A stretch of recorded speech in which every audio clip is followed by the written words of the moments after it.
ini saya ingin ngingetin teman-teman kan selama ini Anda tuh dididik dengan cara berpikir gini, nek iki ibadah, nek iki dagang, nek iki kerja bakti, ya, nek iki nyalek ngono gitu. Ora, kuwi kabeh dagang. Kuwi kabeh dagang nang Gusti Allah. Kuwi ibadah kuwi lek nyicil to kuwi. Kuwi bayar cicilan sedina ping 5. Itu loh maksudnya. Nah, jadi sekarang bebaskan diri dari cara berpikir modern yang diajarkan di sekolah-sekolah dan di koran-koran selama ini. Kabeh kuwi dagang. Allah sendiri sing ngomong, aku rawani nek Gusti Allah ngarani ini ya dagang, tijaroh ora perniagaan, perdagangan. Jadi Anda ibadah itu kan kue lagi nyicil to, ben ko cukup dinggo tuku swarga. Swarga iki ora sok-sok tok. Swarga iso saiki barang. Begitu bojomu mesem swarga ora. Kowe sing lanang-lanang iki nek kowe bali kerja bojomu mbecudut kuwi apa jenenge? Neraka jelas to. Cetha banget to kuwi. Jadi gitu ya Mas ya. Jadi tolong teman-teman ingat kalau dagang itu jangan diasumsikan hanya jualan barang. Itu hanya salah satu jenis wilayah dagang. Tapi semua yang Anda lakukan itu dagang. Kue apik karo wong ngemis, apik karo tukang parkir kok tambah 2.000 ngono wae. Itu berarti kamu nyicil nambahi tabunganmu untuk mendapatkan surganya Allah. Dan Allah tidak membatasi min haitsu la yahtasib. Maka nyun sewu Mas Helmi. Yang ayat ini apa yang ayat bukan yang lanah diahum subulana. Ya. Anda kan kalau dagang kan butuh kreativitas Mas. Wah iki warungnya tak tambah ya apa ya, iki tak kei lukisan po kursine piye. Itu semua kan butuh ilham. Itu bagian dari jalan, bagian. Nah Allah itu punya jalan, banyak jalan. Namanya sabil. Kalau jamak namanya subul. Lanah dianahum subulan. Jadi kamu dibukakan kreativitas untuk lebih moncer warungmu, moncer uripmu, moncer keluargamu. Keluarga itu juga alat perdagangan dengan Allah. Saya kowe apik karo bojomu karo anakmu, saya Gusti Allah mbadani kowe karena ada rumus lain zakartum lazidanakum wal in kafartum inna adzabil sadid. Kowe ora matur nuwun karo wong sing ngekeki kowe, berarti kowe ngemu adab. Nek kowe matur nuwun ketika memang harus matur nuwun, kalau Anda bersyukur pada saat harus bersyukur maka Anda akan mendapatkan bonus ya. Lazidanakum itu untuk bonus oke banget yang tidak terbatas. Bahkan ada yang ukurannya 700 kali. Itu 10 pohon dengan fi sumbulatin mi'atu habbah. Satu pohon, setiap pohon punya 100 buah. Jadi 700 dan seterusnya. Itu salah satu gambarannya di Janurul. Sekarang terakhir Mas yang adulukum itu ayat berikutnya apa ya? Nah. Maukah engkau aku tawari dagang denganku di jalanku? Ya dagang di jalanku artinya manajemennya manut Gusti Allah kowe, aja ngarang dhewe. Kejaba kowe Gusti Allah ya ngono lho. Iki wong iki sok Gusti Allah ki awake dhewe ngono kuwi. Lho ki lak karepmu. Nek karepe Gusti Allah luwih ampuh kowe njaluk manggis bendina ya Allah, Allahumma manggis, Allahumma manggis, Allah. Malaikate nesu susu kowe manggis, aku iki wis nggawa buah duren akeh banget. Apel akeh banget kowe njaluk manggis tok wae. Sing cocok nggo awakmu iki apel karo duren misalnya ngono. Jadi Anda kalau minta sama Allah itu lebih baik 70% pasrah sama Allah nggih. Kula niku manut panjenengan paringi napa mawon ya Allah. Ning nek jenengan tanglet kula niki saweg pengin napa niki lho kula pengine. Ning mboten jenengan paringi mboten napa-napa, sing penting kula manut gitu. Engko dikai kabeh kowe. Ngono, karo Gusti Allah kok ora akrab piye. Mesti ana sing marake kowe ados karo Gusti Allah kuwi. Mesti ana maklar sing marake kowe ora pati paham Gusti Allah, sebab untuk paham Gusti Allah kowe kudu lihat maklarmu kuwi ya toh. Di surat Al-Hujurat ayat 1 dan 2 coba dibaca nanti. Kowe aja ndisiki Gusti Allah, baik di dalam berpikir atau di dalam urusan sosial. Nah, sing disebut dagang karo Gusti Allah jebul apa mau? Siji iman. Loh, ternyata beriman itu berdagang dengan Allah. Tu'minuna billah terus?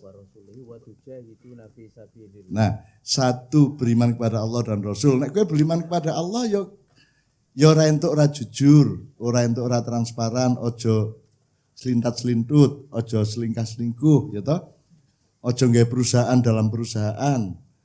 Ojo entuk gaji 2 juta kok akokke nang bojomu 1,5 juta. Sing 500 nggo duit lanang. Ya toh sak piturute. Ya toh sak piturute. Jadi kalau berdagang dengan Allah ya taati semua kejujuran, ketepatan dan seterusnya. War Rasul, tuh bilang apa? War Rasul. Kalau sama Rasul ya gampang lah pokoknya papat kuwi. Sidik, amanah, tabligh.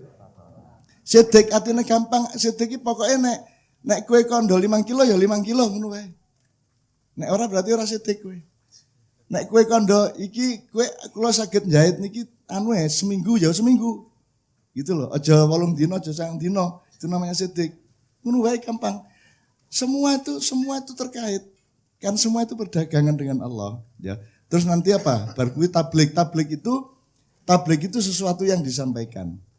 Misalnya kue dagang sampai kepada laba. Ning nek kue ora tabligh, kue ora tekan laba, gitu loh. Ngerti ora Mas? Sederhana kok. Semua itu jadi sifat Rasul yang 4 itu adalah mental orang dagang yang terbaik. Terus nanti fatona itu adalah kreativitas untuk melihat ke depan. Saiki sing tren apa? Iki kopi saiki tren. Ora saiki sing tren anu iki. Apa, Mas? Sing saiki payu apa, Mas? Wah, oke dagang wah, wis ora apa. Nek ora payu dilek dhewe, ya kan? Dan seterusnya, gitu loh Mas. Ternyata yang disebut jadi ternyata yang diajarkan Allah adalah perilaku dagang, mental dagang, moral dagang, etos dagang, akhlak dagang, karakter orang berdagang. Nek dagangannya gampang. Sing penting kowe moralmu bener, mentalmu bener, maka akan mendapatkan kreativitas. Subulun lanah dian lahum subulana. Engko dikek dalan kowe. Wis tenang wae. Kowe ora perlu golek-golek banget sing penting kowe pasrah karo Gusti Allah tenanan, kowe dikek dalan. Kiai Kanjeng ora tau leren. Ora tau leren maksud ngene lho. Listrik mati, leren kok Kiai Kanjeng. Kita ngalamin di mana? Di Karanganyar, di Magetan, di Bojonegoro, di Pabelan, lampu mati pet, son mati pet, ning leren kok. Tidak sedetik pun kita beralih. Ya wis nek ora nganggo listrik berarti ya bengok-bengok. Dan itu kata bengok-bengok karo sing ditabuh sing iso duduk ngono wae. Tapi berlangsung lagi. Yang di Pabelan kiai sedang pidato mati lampu. Wis daerah iso apa-apa. Nek ben lampu mati piye? Don. Nek pentas 17 lampu mati. Son mati terus son 17-ne piye? Nangis gugu. Pasti berhenti. Kiai Kanjeng tidak, karena sanah diyanahum subulana. Karena Allah akan memberikan jalan. Dan jalannya tidak terbatas. Ono wae pokoknya. Jok kuatir, tidak terbatas. Allah punya itu. Itu ya Mas Munir ya. Jadi teman-teman sekalian, Anda sekarang ini sedang berdagang sama Allah. Jadi ojo bayangin dagang aku tak sesuatu itu ya benar, tapi setiap perbuatanmu adalah setoran kepada Allah. Aku malah ora patio, aku iki malah ora dagang, aku malah menyaur utang. Aku iki ideologi saya, prinsip hidup saya adalah nyaur utang nang Gusti Allah. Kabeh aku ora tau nduk saham. Moro-moro disili irung, moro-moro disili rambut, moro-moro disili ilmu sak piturut aku menyaur bendino. Jadi saya merasa berdosa kalau tidak. Kapan ada acara di mana saya pergi duluan? Kan selalu sampai akhir. Demikian juga Kiai Kanjeng. Kiai Kanjeng ini kan grup musik yang paling aneh. Kudune ya leren lunga, nontonnya monggo. Nek Kiai Kanjeng kan sak enteke penonton semuni. Jadi berarti dhek iki sok-sok entuk bonus ora karu-karan kae. Vouchernya berlimpah-limpah. Nganti tugel barangnya karo puklek gegere kan kira gitu ya. Oke Mbak Nia, Mbak Yuli udah datang belum? Lagi perjalanan. Oke, saya tambahi satu untuk didata aja. Di Quran Allah terang-terangan menggunakan kata yang biasa kita pakai dalam berdagang. Satu tijaroh. Dua, buy-on itu dodol. Ya. Ada lagi istaro yastari. Ya, membeli. Ada lagi kordon atau yukridu. Jadi barang siapa sopo gelem ngutangi aku ya Gusti Allah ki kena ya. Mosok kene kon ngutangi dhek. Itu kalau enggak kita tangkap sebagai kemesraan dalam berjual beli kan enggak bisa. Barang siapa menghutangi saya, maka saya akan mengembalikannya dengan dalam jumlah yang berlipat-lipat, kan gitu kan. Sopo sing tuku iki, sopo sing gelem dodol, aku dodol iki, kowe nek gelem tuku dan seterusnya. Jadi 4 kata tadi dipakai secara eksplisit tanpa metafor, tanpa kiasan, benar-benar dipakai oleh Allah. Jadi saya ingin mengatakan sekali lagi awal omongan tadi, Anda semua ini pengusaha.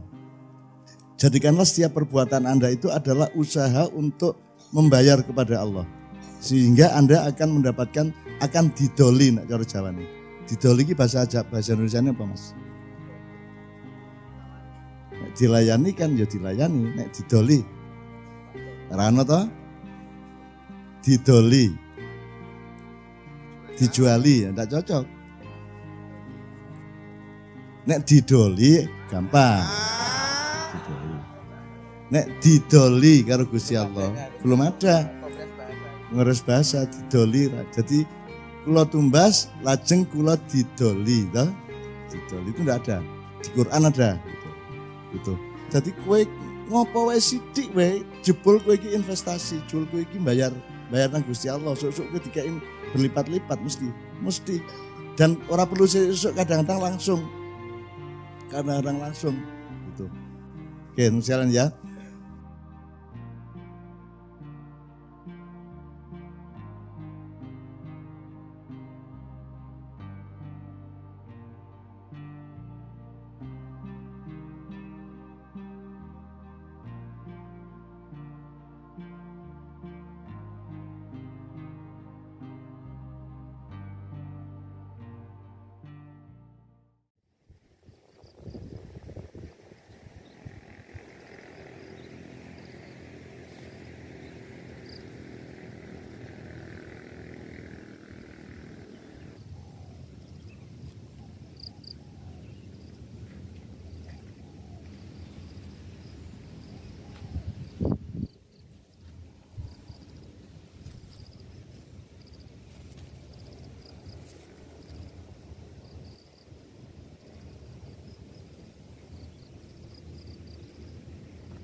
Assalamualaikum, selamat datang di Peweling Ma'iyah. Berikut ini hanya sekedar ulasan atau pointer untuk pembelajaran bersama, untuk belajar menggarisbawahi atau merangkum poin-poin, untuk belajar memasuki pintu-pintu yang sudah Mbak Nun bukakan, dan untuk sedikit belajar mengembangkannya, atau anggap saja di setiap akhiran video Peweling Ma'iyah ini hanya sekedar untuk menyapa saja. Sedikit info, berikut ini adalah kutipan video Sinau Bareng tahun 2018. Dan video ini lanjutan dari video yang pernah kami upload dengan judul Semua Pengusaha dan Tidak Ada Yang Tidak Pengusaha. Oke dulur-dulur, mari kita mulai ulasannya. Pointer yang pertama, di awal Mbah Nun ngendiko bahwa beliau ingin mengingatkan teman-teman kalau selama ini kan Anda dididik dengan cara berpikir begini. Ini ibadah, itu dagang, kalau ini kerja bakti, dan seterusnya. Intinya selama ini kita dididik bahwa agama itu hal yang terpisah dari dagang, dari perniagaan, dari kerja bakti, dan seterusnya. Atau bahasanya sekularisme. Sedangkan pada video ini Mbah Nun mengingatkan bahwa semua itu adalah perdagangan. Selanjutnya sampai di sini Mbah Nun perlahan-lahan menerangkan apa yang beliau maksudkan. Dan kurang lebih sebatas yang dapat saya tangkap begini maksudnya. Jadi di dalam Al-Quran surat Asy-Syaff ayat 10 Allah berfirman, "Hai orang-orang yang beriman, sukakah kamu aku tunjukkan suatu perniagaan yang dapat menyelamatkanmu dari azab yang pedih?" Jadi dari surat itu saja kita bersama dapat ketahui bahwa Allah saat menawari kepada kita saja menggunakan kata tijaroh atau perniagaan. Sehingga bagaimana mungkin ada yang berpikir bahwa perdagangan atau perniagaan itu terpisah dari agama. Pada video ini Mbah Nun juga mengajak untuk bebaskan dulu cara berpikir kita yang diajarkan di sekolah-sekolah, bahwa ini pekerjaan agama, itu pekerjaan sosial, dan seterusnya. Pointer berikutnya, kemudian Mbah Nun mencontohkan beberapa hal untuk menerangkan bahwa semua itu adalah perniagaan, sebagaimana seperti yang Allah tawarkan pada ayat tadi. Mbah Nun mencontohkan bahwa kita sholat, kita beribadah itu kan dalam rangka kita membeli surga, seperti yang Allah tawarkan itu, yakni agar terhindar dari azab yang pedih. Mbah Nun juga mengemukakan bahwa surga itu tidak hanya di akhirat nanti, tapi juga bisa kita alami di dunia. Namun memang skalanya jelas berbeda, dan surga di dunia yang Mbah Nun contohkan begini. Misalkan kita pulang kerja melihat istri kita tersenyum, itu adalah surga. Kita punya warung kemudian laba, itu juga surga. Namun sebaliknya, jika kita buka warung lantas bangkrut kemudian warungnya tutup, itu juga azab yang pedih. Intinya pada pointer ini Mbah Nun mengingatkan, jika kita mendengar kata dagang, tolong jangan hanya berpikirnya material, bahwa jualan itu ya hanya jual barang.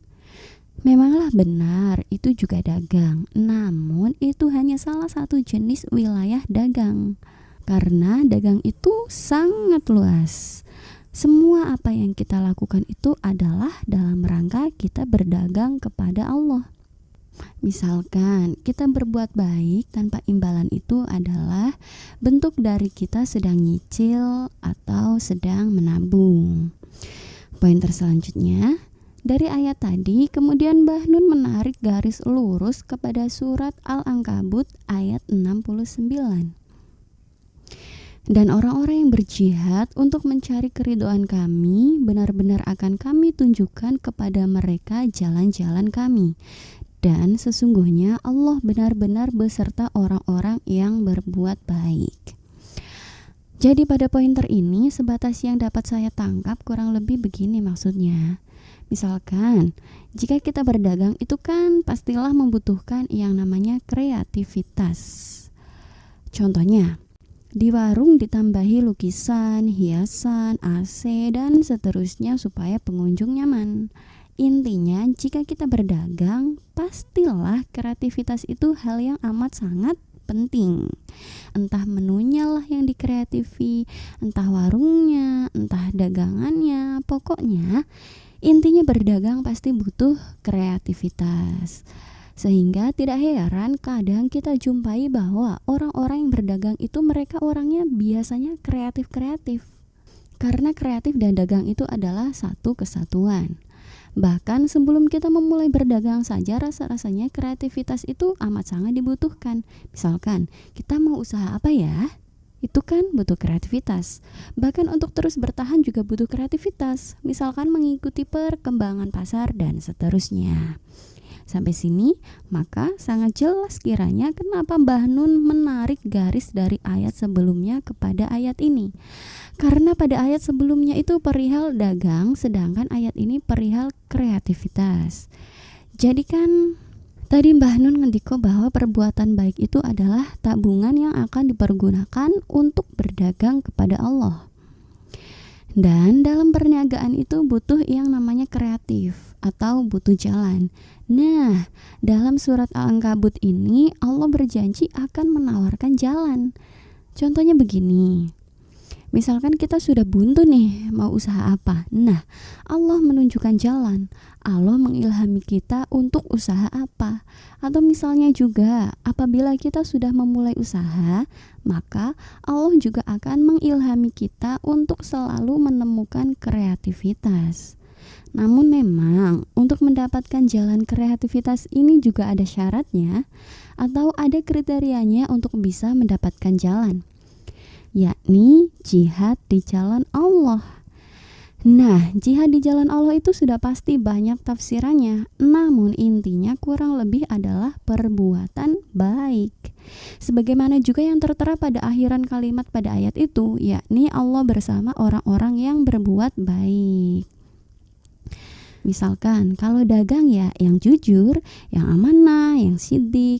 Jadi jika rasio dagang itu kita lakukan, maka insya Allah akan terbuka jalan kreativitas, alias Allah senantiasa akan tunjukkan jalannya. Pointer yang terakhir, Mbah Nun memberikan beberapa contoh dari ayat kedua tadi. Dan Mbah Nun mengambilkan contoh dari beliau sendiri dan Kiai Kanjeng. Intinya dari semua yang Mbah Nun contohkan itu adalah Allah selalu memberikan jalan kepada Kiai Kanjeng, sehingga Kiai Kanjeng tetap bisa awet meskipun tidak ada sponsor, bahkan walaupun tidak juga mengikuti tren perkembangan zaman, namun cukup dengan menjadi diri mereka sendiri. Oke dulur-dulur, sampai di sini dulu ya ulasan atau pointernya. Sebenarnya masih ada begitu banyak hal yang dapat kita pelajari bersama dari kutipan Sinau Bareng pada video ini. Ulasan, pointer, atau rangkuman yang saya ungkapkan itu hanya sedikit gambaran saja. Dan semua yang saya ungkapkan itu bukanlah sebuah kebenaran. Hanya saja semoga dapat sedikit menambah referensi. Mohon maaf atas semua kelemahan sudut pandang saya. Matur suwun dan sehat selalu saudaraku. Wassalamualaikum.